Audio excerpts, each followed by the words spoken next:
Айнадик. Мен Нарын шаарында жашайм. Валерий Павлов Чкалов атындагы гимназияда 4 А класста окуйм. Менин жакшы көргөн сабактарым орус тили, математика, англис тили. Мен чет тилдерди үйрөнгөндү, жомок китеп чогултканды жакшы көрөм.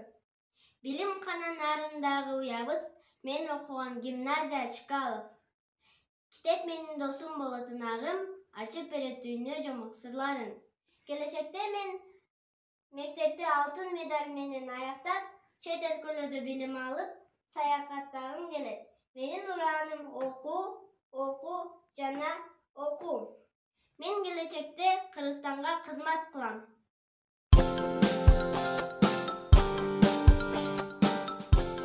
Эмеси артык башы өткөн санда. Падыша жигиттерди куралдандырып, ар бирине бирден күлүк ат берип, батасын берип узатты. Бердибек шаарга келе жатканда өксөрүп калган куржунун азык-түлүк менен толтуруп алган. Эл менен коштошуп жигиттер жолго чыгышты. Тойбас хандын ордосу 30 күндүк жол эле. Ал ордого жетүү үчүн Ала тоону ашып, андан кийин Чатырман Кара Токойду аралап, Көк деңизди кечип өтүш керек. Тойбас хандын Кызылдыбалуу шаары ошол деңиздин боюнда, ал шаардын деңизди караган жагында чоң бакчанын ортосунда Тойбас хандын ордосу жайгашкан. Жигиттер Ала тоону ашып өткөнгө жете тургандай кулазык камдашты. Аны жүктөгөндө аттар жай жүрүп калды. Ала тоону ашкандан кийин Токойдон мергенчилик кылып, куржунун толтурмак болушту. Падышанын шаарынан Ала тоого чейин 1 күн жол жүрүп, тоонун этегиндеги коктуга түнөп калышты.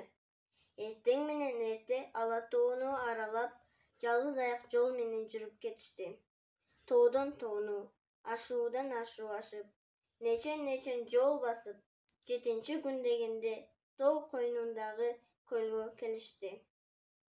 Аттарын суугарып, чаначтарын толтуруп, өздөрү да жуунуп эс алышты. Жолду калтар Бердибек куржунундагы кулазыктардан күн сайын ар түрдүү тамактарды жасап, туугандарын тойгузуп келе жатты. Сарамжал колдонгондуктан жолдон тамак аш түгөнүп калат деп эч ким корккон жок. Көлдөн чыгып тынбай 3 күн жол жүрүп, Ала тоонун ары жагындагы кичинекей айылга жетишти. Ал айылдын башка шаарлар менен байланышкан жолу жок эле. Кыш да жакындап калган. Эл кыйналып ачачылык алдында турганын айтып беришти. Жигиттер кеңешип 1 күн аларга жардам бермей болушту.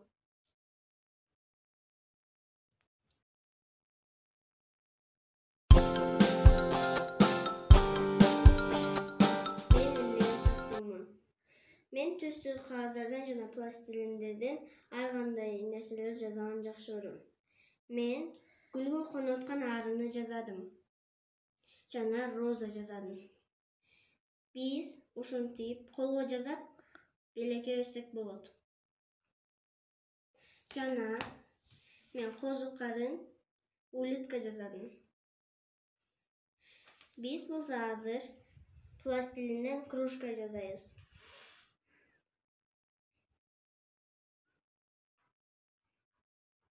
Мынтип тоголоктоп, катуу басып, катуураак жана ооз жагын чоңойтуп кете баштайбыз. Кружканы жасап бүткөндөн кийин кичине ортосуна кичине тоголок. Анан бизге ортосун жабыш үчүн тоголок керек. Жана тоголокту жабып, биз сагын жасайбыз.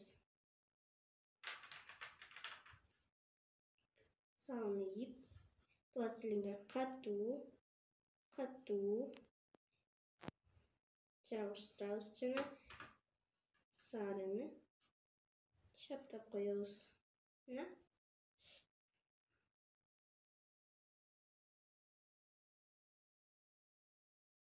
келечекте дарыгер болгум келет.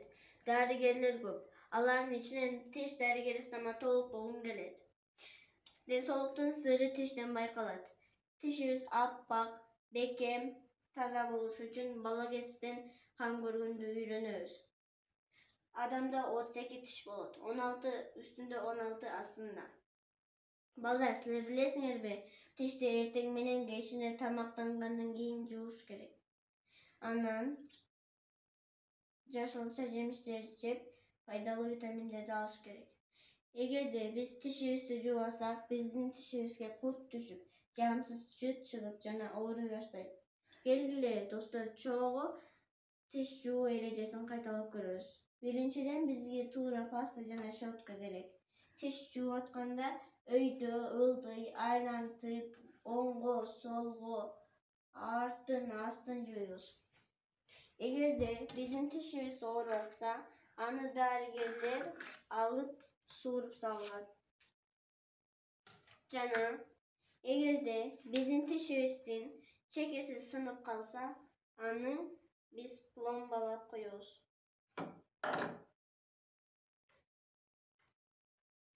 Келгиле достор, чогуу тиш тазалайбыз.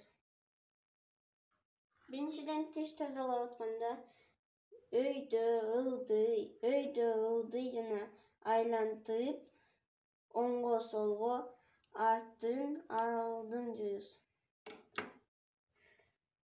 Тишибизди тазалап, ден соолукту чындайбыз. Аппак тишке ээ болуп, күлүп жүрсүк жылмайып. Ла-ла-ла-ла-ла-ла. Аппак тишке ээ болуп, күлүп жүрсүк жылмайып. Жылмайыңыздар.